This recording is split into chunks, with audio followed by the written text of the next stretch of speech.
Now I'm going to be talking to Mark Hazel, who is the co-founder of Voxxed. Hello, Mark. Hello. Do you mind if I just ask you a few questions first? Tell me about yourself. So I'm Mark.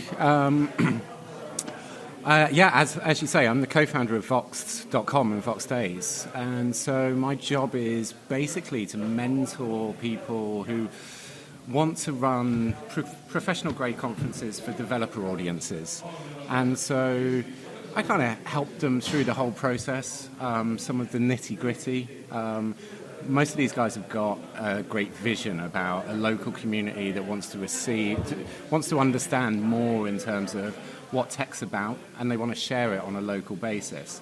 But conference organisation has lots of little niggles, and so just helping them through the organisation process, the marketing, getting top-grade speakers around to local events as well can be really difficult.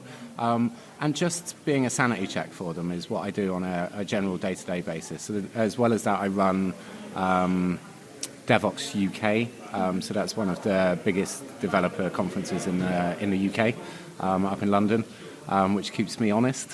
And we do these Voxxed events around the world now. So I think last year we did about 14, and this year we've got about 12 or 14 set up. Always going into new places, testing new things out. So we've got Singapore and Athens joining the crew this year, and Bristol we're back for the second year.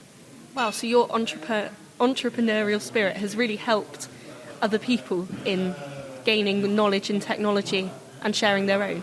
Maybe. I like to think that some of it rubs off. Look, I'm quite energetic, so maybe that's more of what rubs off than entrepreneurialism. No, events like this are fantastic. So you don't try and get into this space of organising a developer conference in order to make money, because it's quite difficult to do it unless you become a big corporate.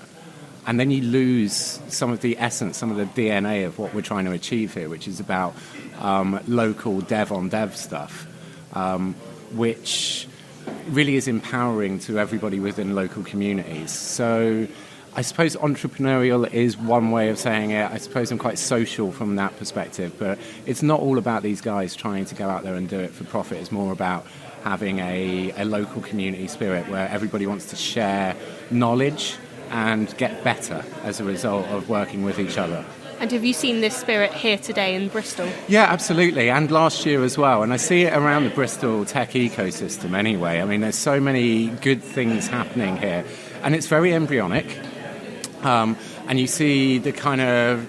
There's going to be peaks and troughs in anything like this as well. But there seems to be a huge thirst to make tech really happen down here in the southwest, and to be a pioneer of certain things. And I think certainly in Bristol and Bath we see that happening an awful lot, and I think that the future's really rosy down here as well. We need to make sure that we don't get lost and we don't get caught up in too much corporate funding. That a lot of it needs to come from grassroots. And look, the Southwest has always had a bit of a counterculture about it. And I was talking about this yesterday with someone, and I was saying it's a bit like snow sports in a sense, because, you've got that, in that skiing, snowboarding sense, there's that kind of counterculture style and DNA and ethos. But at the same point, you all aspire to the guys. Nobody worries about who's being sponsored by who. And I'd love to see that kind of thing really come through down here in Bristol, Bath, and the Southwest in general, as far as tech and developer scene is concerned. And I think it will. Oh, that's really inspiring. Do you have any advice for entrepreneurs of my generation? Because especially like my colleague Elizabeth here, she's trying to launch her own app about mental health, and technology is very prevalent in my generation. But I think there's some hesitation in how to get into it. So could you give any advice? Or firstly, try so many things. So whatever your idea, there's going to be some holes in it. And there are going to be some amazing strands to it as well. I always think of entrepreneurialism a little bit like Have you ever taken some spaghetti and thrown it at the wall to see if it is cooked? Yeah. If you take 10 strands of spaghetti and throw them at the wall, like sometimes like 7 of them stick and 3 fall off. Those 3 that fall off, as an idea, you probably want to get rid of those quite quickly. But the 7 that stick, you kind of go, oh, why did they stick? Let's go on from there. It's a really crap analogy. But I think keep trying lots of different things.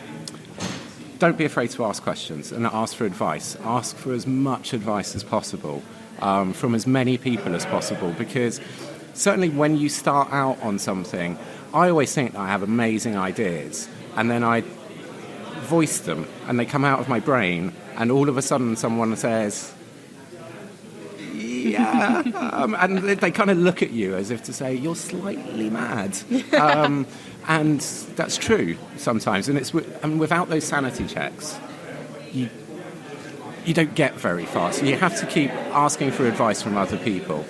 And I think don't get perturbed. You're always going to get knockbacks, but learn from your knockbacks as well, because actually when you get knocked back on something, and when something that you're really passionate about doesn't work, actually that's more valuable than if it all just runs seamlessly, because without mistakes you don't learn anything.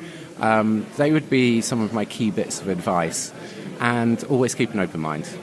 Thank you very much. This has been Thea Rickard talking to Mark Hazel.